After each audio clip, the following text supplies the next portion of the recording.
Hello everyone and welcome back to Nightmares in Nature. I know that I was supposed to switch after 4 episodes, but Mac here was very convincing. Yeah, that's what he gets. Bears rule. Hey Mac, how about you go see what's in that cave over there? That cave over there? Sure thing. That should keep him busy. Anyway, I might as well finish this video since I already started. Today, we're talking about bears. A bear is any animal in the Ursidae family. They're mammals, they're omnivores, they are described in 1817, and they have a semi-global range. They don't live in Antarctica and Australia, of course, but interestingly enough, they also don't live in Africa. They used to, but not anymore. Bears have a very distinct shape amongst mammalian carnivores thanks to their buff legs, tiny ears, and long snouts. Bears come in all kinds of colors, including brown, black, white, gray. Okay, maybe not all kinds of colors, but they do have a pretty diverse palettes. Before we get into specific bears, let's talk about commonalities. All bears are omnivores, and they're pretty famous for being rather gluttonous, eating basically anything they can get their paws on.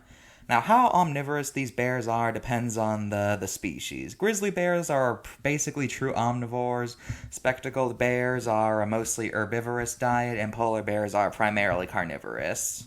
Oh yeah, and bears can stand on their hind legs. Okay, now that we got generalities out of the way, let's get into some notable species. First off, we got the most recognizable bear, the brown bear, Ursus arctos, or as it's most famously known, the grizzly bear. Grizzlies have a pretty large range, living in northern regions of North America, Europe, and Asia, although they used to live in a lot more places like in Mexico and California, but they went extinct in those areas. As said earlier, grizzlies are one of the most omnivorous bears, eating basically anything edible, including berries, insects, and meat. In addition, rather famously, during salmon migration, grizzlies will often visit the streams salmons travel through and swipe them out of the water. However, bears are pretty wasteful eaters of salmon, as they usually only eat their heads and ovaries. So, yeah. Another food associated with bears is honey, which has some truth to it, as bears do have a bit of a sweet tooth to them. However, they can't live off it, obviously. After all, honey is mostly sugar. You really think any creature could survive off a diet of nothing but honey? Oh wait, bees can. Yeah, shut up, you know what I mean. Anyway, besides, when bees destroy a beehive, they're usually more interested in the high-protein larva than the honey. Although honey's more of a bonus. Grizzlies are also famous for their pseudo-hibernations, which, while not exclusive to them, is most often associated with them.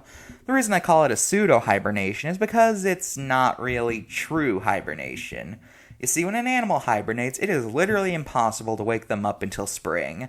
However, bears can be woken up during their sleeping periods, so as such, scientists do not consider it true hibernation. Next up, we got polar bears, Ursus maritimus. First things first, polar bears don't actually have white fur. They have translucent fur that looks white due to something about light or reflections or something like that. Look, I'm into zoology. You want to hear about light, then go to a different channel. I don't know any channels to talk about light, though. Anyway, polar bears are currently tied with Alaskan brown bears for the title of biggest bear. As mentioned earlier, polar bears, despite still being omnivores, have a diet consisting of mostly meat due to the fact that a lot of them live in areas of very little vegetation. Their main prey tends to be pinnipeds, especially seals. The bears will often hunt seals by waiting near their breathing holes for the seal to come up to breathe, at which point they will swipe them up out of the water and kill them. They will also break into seal nursing dens and eat the pups. In addition to seals, polar bears will sometimes hunt walruses, although this is rarer since walruses have the same size as polar bears, and they're equipped with tusks, so they put up a lot more of a fight. Occasionally, polar bears will also eat beluga whales. By wading on thin parts of the ice, the bear can crash through and swipe the whales right out of the water. Now, despite being the top Arctic predator on land, they are not invincible. Just like every other sea creature, polar bears are at risk of orca attacks because orcas are dead set on driving every single other marine predator into extinction so they can rule the seas. You might call me crazy, but trust me, when the day comes, I'll be right. Also, polar bear remains have been found inside the stomachs of Greenland sharks, so there's that. The last thing I'll talk about with polar bears is the debate over whether or not they should be classified as marine animals. Some say they should, since a lot of their food comes from the sea and they're good swimmers, but another side points out that most of their time is spent on land. So yeah, what do you guys think? Do you think polar bears should be considered marine animals or not? Leave your answers in the comments. Next up, we got black bears. Honestly, not much to say here. They're basically grizzlies, but less stocky. And also, despite their name, some black bears can actually be brown. So yeah.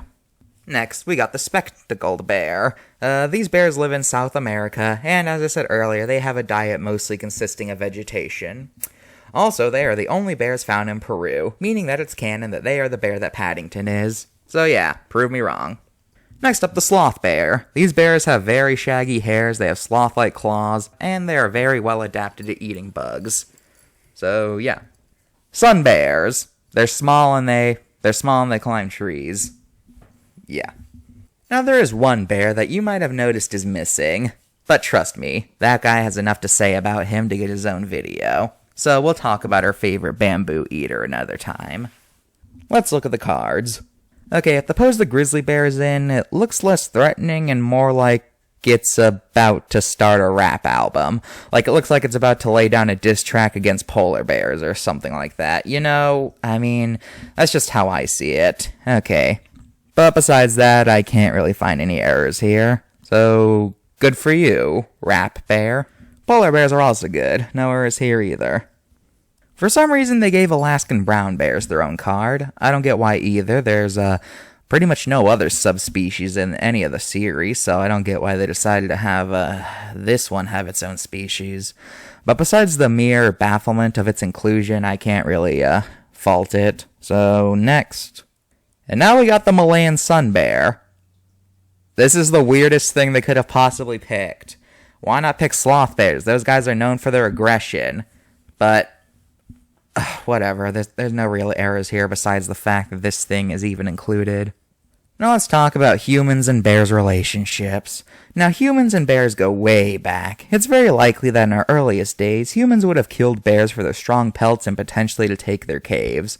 Some people think early man may have even worshipped bears as gods, but this is pretty debated, so take that with a grain of salt. Even after becoming civilized, humans have had fascinations with bears. Bears show up in the folklore of basically any area where bears live, and they're usually seen as symbols of great strength. In fact, a lot of seal hunting methods are based on how polar bears hunt their seals.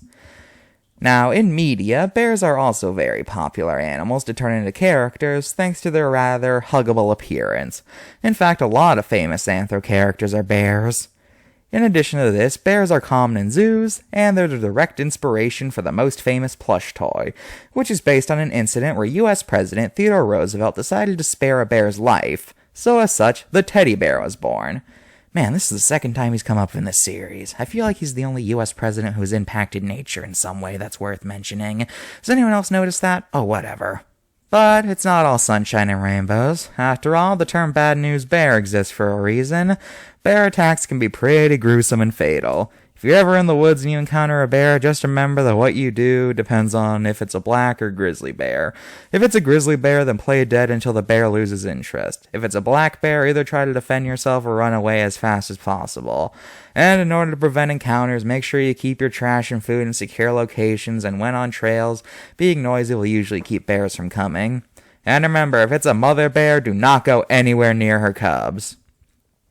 Unfortunately, I can't really give advice for my foreign viewers, since most bear guides only include black and grizzlies, so I have no idea what to do against polar or sloth or sun bears. Currently, most bears are either considered threatened or endangered, with most of the main reasons being habitat loss. Personally, I love bears, and in fact, I genuinely feel really sad when I think of them in pain. You know, the same feeling that people get when they see puppies in pain. Yeah, that applies for me to bears. Well, that's all for this episode of Nightmares in Nature, and as punishment for the fact that I did 5 videos, I am now legally required to do 5 for every other series. So you should look forward to that. Well, I've been Mr. G, signing off. Goodbye. Remember to like, comment, and subscribe, share, blah, blah, blah, stuff like that. And I'll see you next time. I wonder what happened to Mac, though. Huh. Where am I? What in the world?